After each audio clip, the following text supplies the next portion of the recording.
So, Bismillah ar-Rahman ar-Rahim. In this session, I'll inshallah explain the different types of sentences. I'll also review phrases and clauses because these two lessons are actually very much related to each other. The types of sentences as well as phrases and clauses. Before I start, and as other people are joining, let me talk about something that some of you asked me about, which is how to improve the writing skill. Let me tell you that the writing skill in the first place, I wouldn't say is the most difficult skill to improve, but it is the slowest skill to improve. It needs time and it needs a lot of practice. People normally develop their listening and their speaking skills and also their reading skills because they practice these skills almost on a daily basis. If you are in a workplace where people speak English most of the time, if you are a person who likes watching, for example, English movies or songs or podcasts or whatever, so you are subjected to a lot of input, whether it is listening, whether it is reading, and maybe you speak a lot with people around you. And that's why these skills improve faster because you actually use them a lot. But how many of you actually write in English or write formal English? If we can say, write formal essays, write formal emails, and so on. How often do you do so? And how often do you get feedback from somebody about something that you write?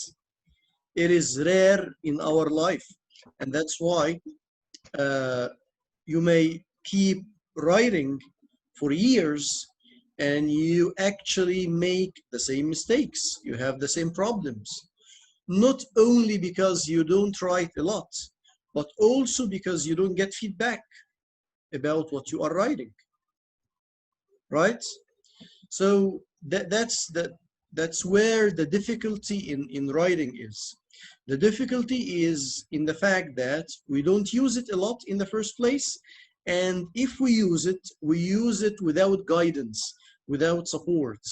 It is rare that you attend such a course. And even those who go to general English courses in any training center, for example, in Egypt or anywhere, what is the primary focus of any general English course? Is it listening and speaking, or is it writing?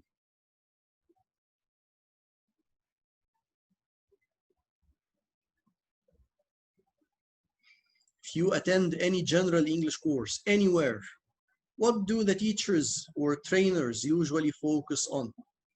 Do they focus on writing or listening and speaking? Yes. Why listening and speaking? Because they are more important. Because this is not a mistake that they make, because they know the needs of learners. People go to these places, yes, exactly, in order to learn how to communicate in English. So a big focus has to be on listening and speaking. I saw many general English courses in which no single writing class was given. And that's why people usually have a problem with writing skills. And when you come to, the IELTS writing, which is considered the extreme when it comes to formalities and when it comes to rules and specifications, people get shocked, people get disappointed. There is also one point that I want to clarify. Please, when you write something and I give you feedback and I give you a score, you shouldn't get disappointed. I cannot deceive you in the first place and give you a score which is not yours. And at the same time, you shouldn't get disappointed and think that you are the worst person on earth in writing. That's not true. That's not true. Okay, most of your scores throughout this course range between 5 and 6. So I see a lot of people, and many of you got 5 in their S's. So these people contact me and they say, oh, I'm 5. This is the lowest mark. I must be the worst person on this course. This is not true. Okay, the majority of people on this course scored 5, 5.5, 6. Okay, I mean, very few people, less than 5 people in this course who scored more than 6. So, and it is not expected that in one course, in 1 month, that you're gonna develop the writing skill to a great extent. You're not gonna move from 4 to 6 or from 5 to 7. This is impossible. Okay, and let me share something with you. You need to understand that. I mean, scientifically speaking, and while I was having a session with Dr. Muhammad Khalid Musa, I displayed this to people, which is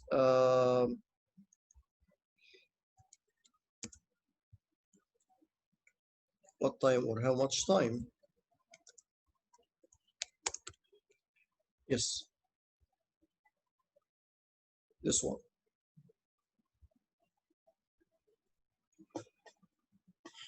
Look, this is Cambridge Assessment English. And the question here is, how many hours do I need to prepare for my exam?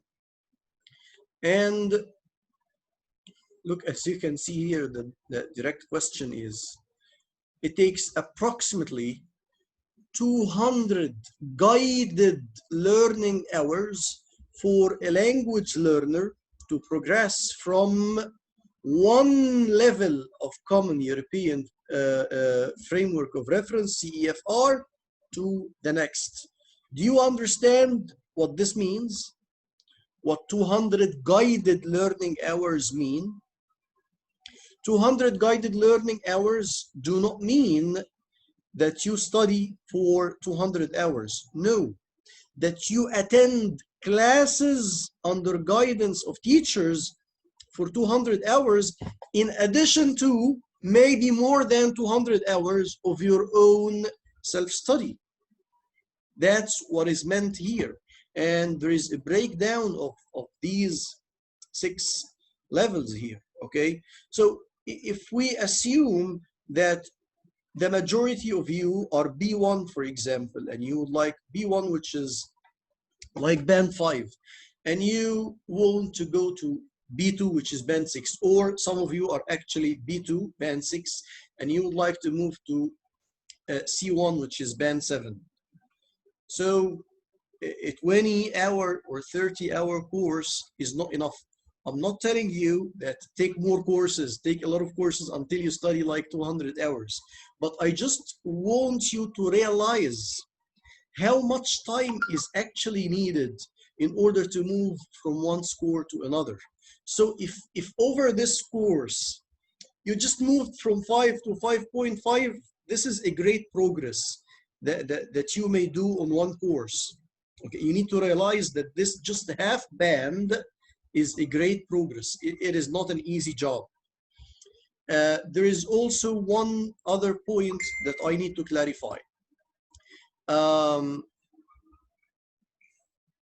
Self-study alone is not sufficient. Of course, it is not.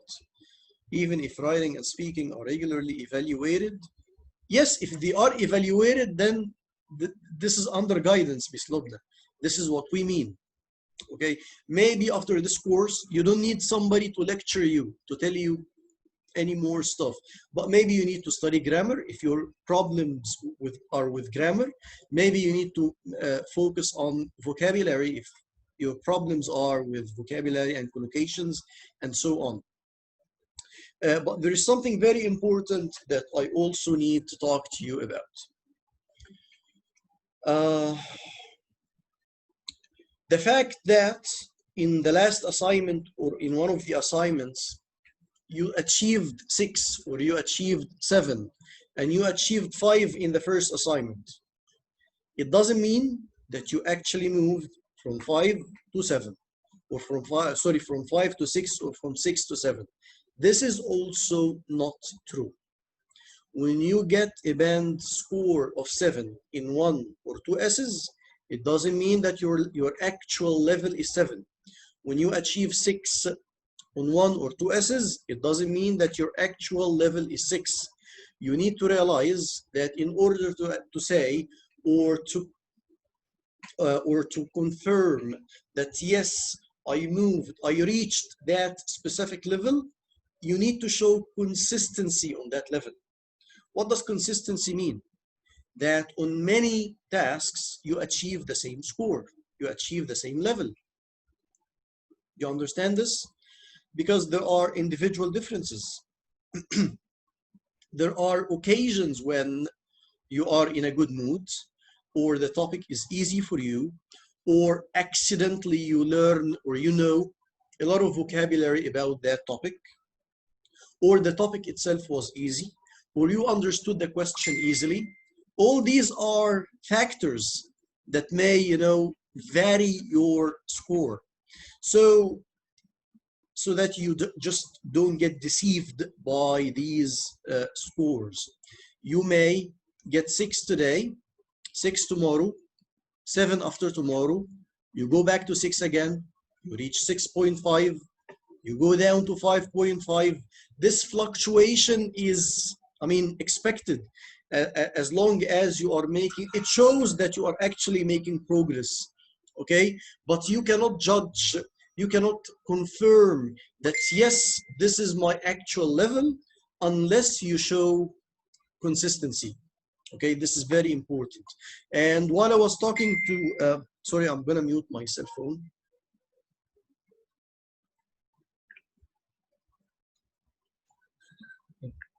Some of you are actually still sending emails about the tasks. While I was in my live session with Dr. Muhammad Khalid Musa, we were talking about, that was actually the first question, and I put it on purpose. Is the score exam a real and valid indicator of your level in English? And the answer is no. The answer is no. Okay, we as educators, and some of you are actually teachers, you understand what assessment means. You cannot assess a student at just one point and you say, yes, this is the real level of the student. This is not true. This is not scientific. This is not logical. Okay? In everywhere nowadays, if you study, like, let's say, for example, I'm studying, for example, my master's nowadays with Sunderland. How am I evaluated? Is it based on one assignment? Is it based on one exam? Is it based on one project? No, it's a mixture of all that. Okay, and this is what we call formative assessment. Okay, formative assessment. There is a difference between assessment and evaluation. If I really want to evaluate somebody, I have to use different means of assessment at different times, at different stages. Okay, students, for example, in the American diploma, they have the right, or this is actually what happens. They sit for the test 4 or 5 times, and they take the highest score. Why? Why do you think so? Because these people understand that they cannot just give one exam like Sanawiyya Amma in Egypt and say, wow, this is the score of that student. Maybe that student at that day was sick physically, or was suffering psychologically, or was not on the mood, or didn't sleep well, or was stressed for one reason or another. Or maybe there was a problem with the test itself or with the surrounding environment. There are many criteria, okay, that may control or may show whether the assessment was valid or not. Okay, what if such conditions occur during the IELTS test itself? Actually, what I said is, look, I scored 8.5 in my last IELTS test. Does it mean that this is my, okay, this is my real level, my real score? It's not necessary. In order to say, yes, this person is 8.5, this person has to sit for the test at least 3 times and shows consistency. If you achieve 8.5 3 times, for example, in the IELTS, yes, then I will confirm, yes, your level is actually 8.5.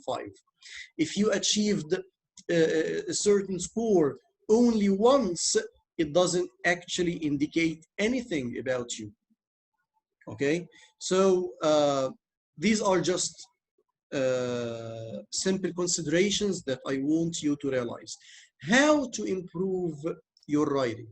The first step is to pinpoint or identify your weaknesses. Based on the feedback that you receive, what are the major weaknesses? If the major weaknesses are in the sentence structure, then probably you need a grammar course, or you need to self-study. Yeah, I mean, study grammar on your own. I'm gonna come back to grammar now because this is a big topic.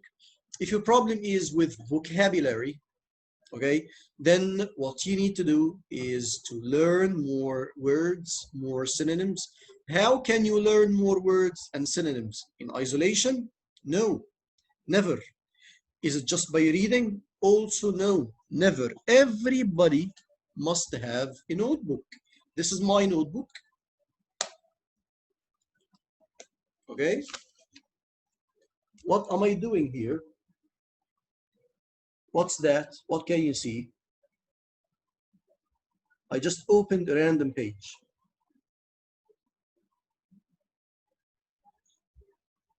Can you see anything?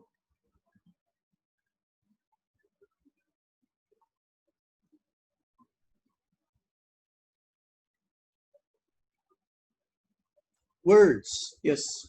Are these words in isolation? In isolation without context? No, no.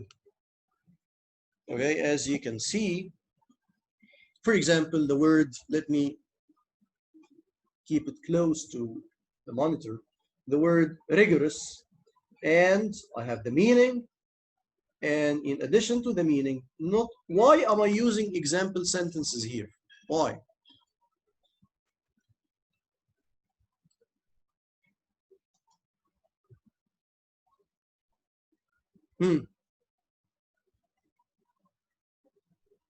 Is it just to remember? No.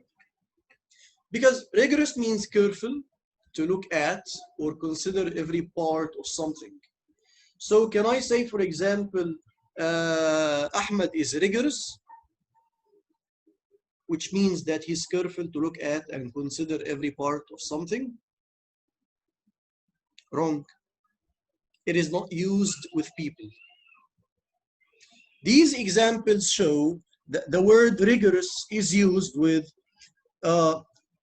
it seems because I was writing with an erasable pen, ink pen. So here, rigorous checking. I need to rewrite them again.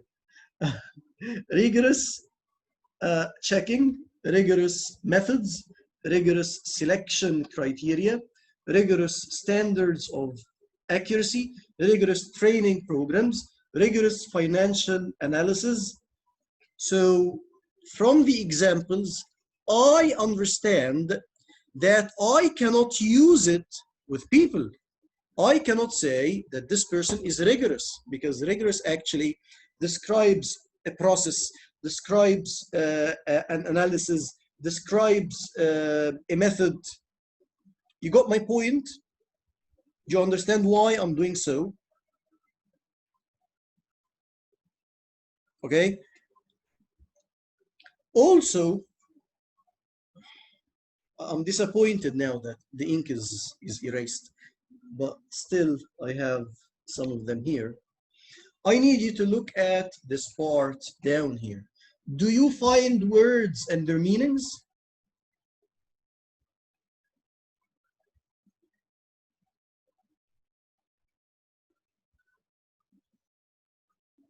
Here, no. What can you see?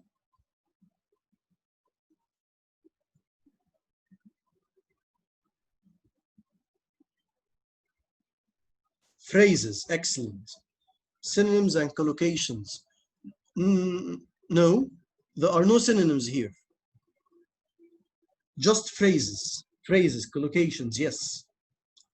Why do you think I'm doing so? This is another way of learning vocabulary and recording words. Why am I doing so? Why do you think so? Thank you, Ms. Shayma. You're very close. Look, this is very important. Look, what I want to say is, I know all these words.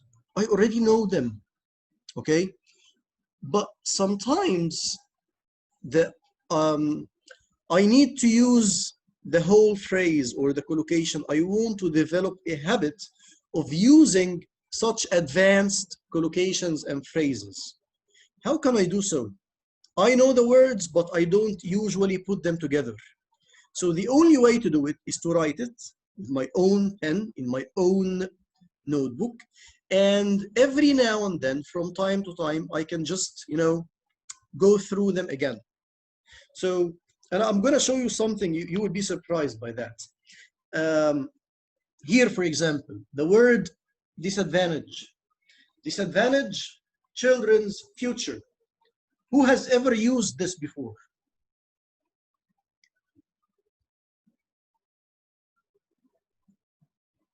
We all know what a disadvantage is, but have you ever used it in such a context before? Why? No, disadvantage here is a verb, not an adjective, not a noun. It's a verb. When I say that something disadvantage children's future, it means like it's an obstacle, it's a problem in their way. You got my point? I know that this is, it may be complicated for some of you, but I mean, if you are an advanced learner, if you want to progress, if you want to achieve progress in your linguistic resources, this is what you need to do. Whenever you find an expression like this one, and look here, disadvantaged children's future, and here being financially disadvantaged. Who has ever used disadvantaged with financially before? To express that somebody has a financial problem. We don't use it, right? When you see it now, do you understand it or not? Yes, we all understand what it means. When we see it, we understand what it means. But you will never use it in writing or in speaking unless you have it in your own notebook and you just, revise it from time to time. Once a week, once a month. All right? By practicing a lot and a lot, you can use them. You just move them from your short memory to your long memory. No, I will never give you a copy of my notebook. Okay? I'm encouraging you to have your own notebook. I'm kidding. I'm gonna send you some pages from it. Okay? Let's move to something else, something that is a little bit different.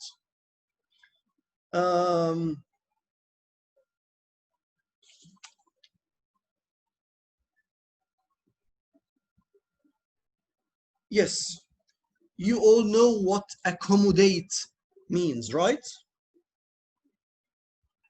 To accommodate, which comes from accommodation. Okay, so look, what does accommodate as a verb mean? Who can put it in a sentence?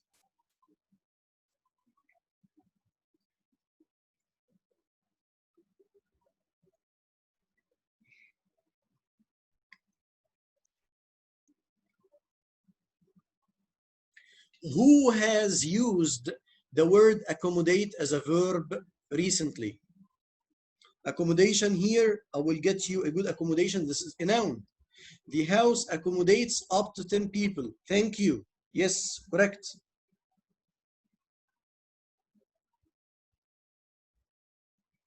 But look, again, I just copy some example sentences. No meanings here. Listen, accommodate people in a place, like the house accommodates up to 10 people. That's fine. There is no space to accommodate the files. So you can even use it with, you know, stuff that you need to put in a place. Toxic accommodate in the liver. I don't know. I've never seen this before. No, you mean, I don't think it's correct, but I don't know. To accommodate the disabled people, to accommodate them, it means to serve them. To accommodate the needs of people, it means to meet the needs, to address the needs. To accommodate myself to a new working condition. Have you heard this before? To accommodate yourself to a new working condition. It has a different meaning here. Okay, it has the meaning of adapting or adjusting. Yes. Okay, how do you know this? How are you going to understand that? The only way is you just write this down yourself. Now let me move to something that is completely different. I showed you that when I write down the words, I don't just write the meanings. Sometimes I don't write the meanings because I know them, but I write the context, the correct context where these words can occur. Then back after definitions, I have my own list of what? What's that? Idioms. Yes. Create your own list. Don't study from a book. Okay? You yourself find the idioms that you can use and you write them down yourself. And after that, I have my own list of what's that? Yes, synonyms. Okay? And so on and so forth. This is what I'm encouraging you to do, because if you want to make progress when it comes to your lexical resources, allow me to open the WhatsApp, and I'm going to show you something that may be surprising for you. Hopefully that I'm going to get that quickly, inshallah. So I told you that I'm going to talk about grammar later on. Some people say, and I usually hear this complaint a lot, we study grammar a lot, we answer questions, all right? However, we have problems with grammar. When it comes to writing, although we can answer the questions correctly, when it comes to writing, we still have problems with writing. Do you suffer from this problem?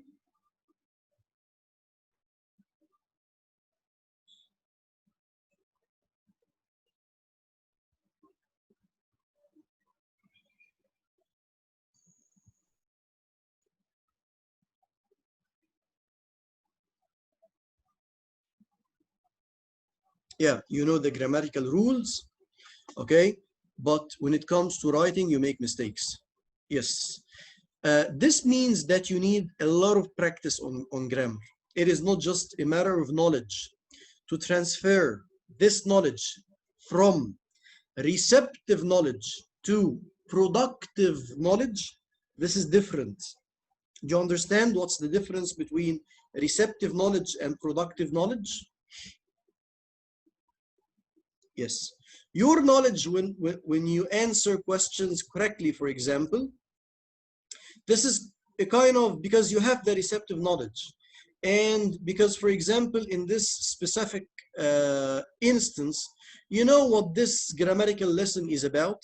So you have full concentration on the topic, right? This happens to all people, okay? And that's why it is much easier. It is actually much easier. But in order to transfer this knowledge from just learning something to acquiring something and so using it efficiently just as native speakers, this is of course something that is completely different. I found what I'm searching for. Let me share my screen with you.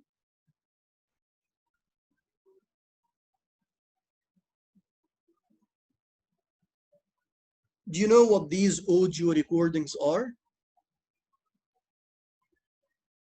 Can you imagine what this might be? This is a WhatsApp group that I'm creating for myself, as you can see. The only member is me, where I can just save some valuable documents or links or whatever. And I'm just showing you that because I want to encourage you to do the same.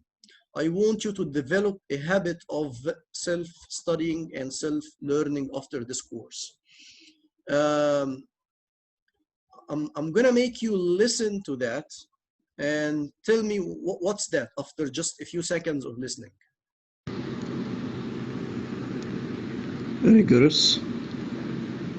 Rigorous checking, rigorous methods, rigorous selection process, rigorous analysis, rigorous training program, rigorous standards of accuracy. Explore a phenomenon, address criteria, to go into a panic mode, a grave concern, to pass laws, a major social concern, being financially disadvantaged, being economically disadvantaged children's future. Such measures. This is just one track. This is another track down here. Synonyms: prosperity, success, fortune, welfare, well-being. Loud, noisy, deafening, piercing, booming.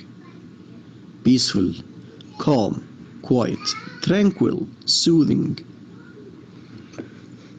Awful, terrible, dreadful, horrible, despicable.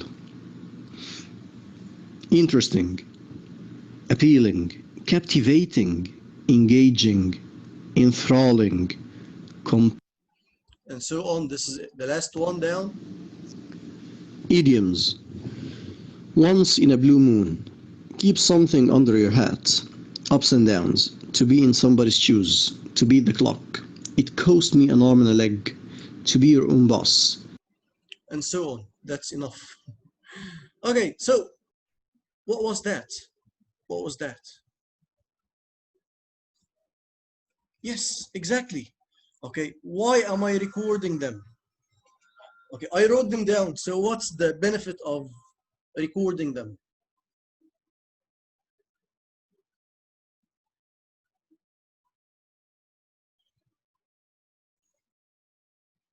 Yes, yes. As you can, you know, in order to study something, in order to acquire it, okay, maybe some people learn better by writing, some people learn better by reading, some people learn better by speaking, some by listening.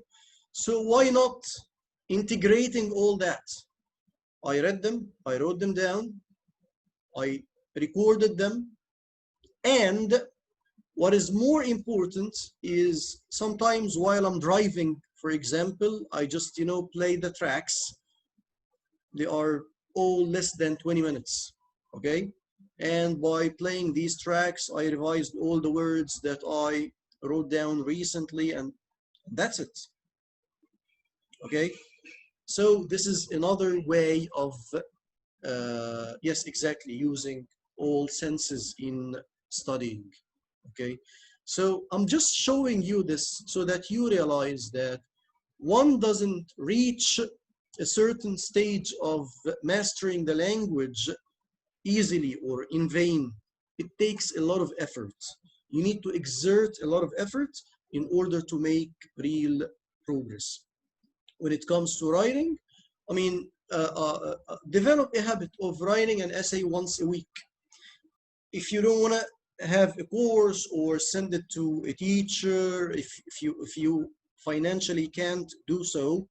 I mean, agree with a friend of yours and I mean, do it with each other. Try to give feedback to each other. There are also methods. I haven't tried this before, but I heard that it is good. Cambridge developed a tool that corrects writing. I've never used it, but some people said it is good and it shows good feedback about writing. Why not? I mean, if you can't afford sending to someone to correct for you and write you back, then use an online tool, agree with somebody and do some peer studying and so on. These are different ways. If you have a certain dream and you are determined to achieve your dream, you will do it. Don't lose hope. Don't be frustrated by the scores that you get. This is normal. And it is normal to continue. I mean, again, it might take you months and even a whole year just to move from one band to another. So don't lose hope after a couple of months and say, I haven't made any progress. I tried my best. I took a course. I wrote like 6 S's and still it's the same score. It is not the same score. You are making progress, but it is a slow one. It needs persistence, it needs determination in order to move on and feel the real progress. This is all what I wanted to say in this regard. It took me like more than half an hour talking about this, but this is useful for you for what to do after the course, inshallah. Okay.